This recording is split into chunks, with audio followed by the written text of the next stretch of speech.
Now we'll discuss the life of one of the greatest figures in Western history, Gaius Julius Caesar. His life marks the transition from official Roman Republic to what we now call the Roman Empire. You might remember that during the Punic Wars, Rome was able to take over Carthage's possessions in Africa and in Spain. At the same time, they were able to take over Greece and Macedonia. So, by definition, any state that has conquered people that have different languages and cultures and don't have the same rights as a citizen of the conquering state, then they're considered an empire.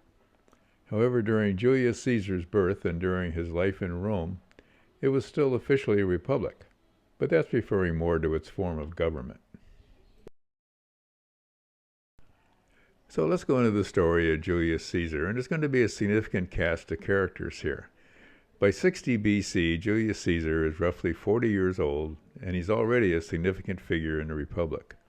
He is born to a patrician family and rises up through the ranks.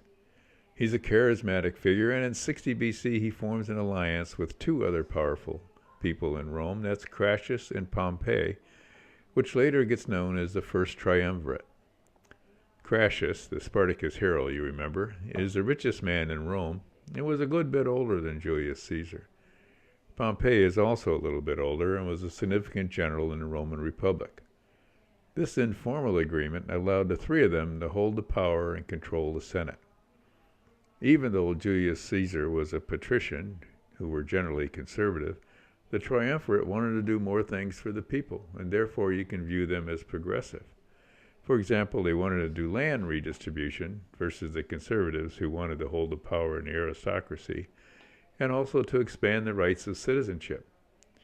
So this first triumvirate was able to use their influence to put Julius Caesar in as a consul for the year 59 BC, and is able to dominate that position, becoming even more powerful.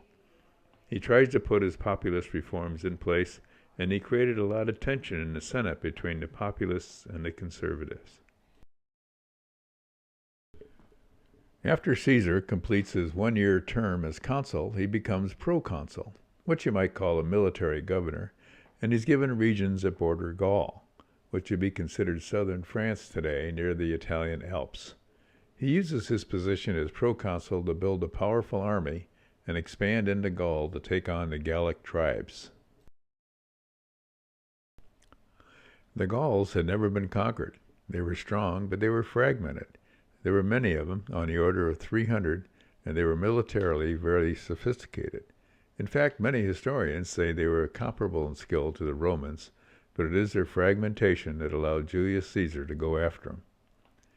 The Gallic Wars lasted from 58 BC to 52 BC, and they end in Alesia, where Julius Caesar's legions are able to win decisively.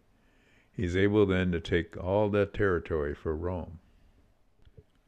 So now Rome controls most of Central Europe as well. While Caesar was fighting the Gauls, Crassus, who was part of the First Triumvirate, was in the east fighting the Parthians. The Parthians are the successors of Alexander the Great Empire in Persia and had succeeded the Achaemenid Empire. While fighting the Parthians, Crassus is killed, however, and this ends the First Triumvirate. Pompey then switches sides to the conservatives, so now instead of being one of Caesar's allies, he becomes one of his opponents. When Julius Caesar took over Gaul, he became an even more charismatic figure, but he's controversial in the Senate. He has populist tendencies, and they're mostly conservatives in the Senate. The senators were also worried that Caesar might now have too much power when he comes back to Rome. Proconsuls were prohibited by law from initiating wars without Senate approval, and the Senate uses this as an excuse to declare Caesar a criminal. They order him to resign his proconsul position, disband his army, and return to Rome. Julius Caesar is thinking to himself, wait, these people are afraid of me, and if I go without my title and without my army, who knows what they're going to do to me? So Caesar can either go back with or without his armies, and he decides to do the former. He takes his army and he crosses the Rubicon River into northern Italy.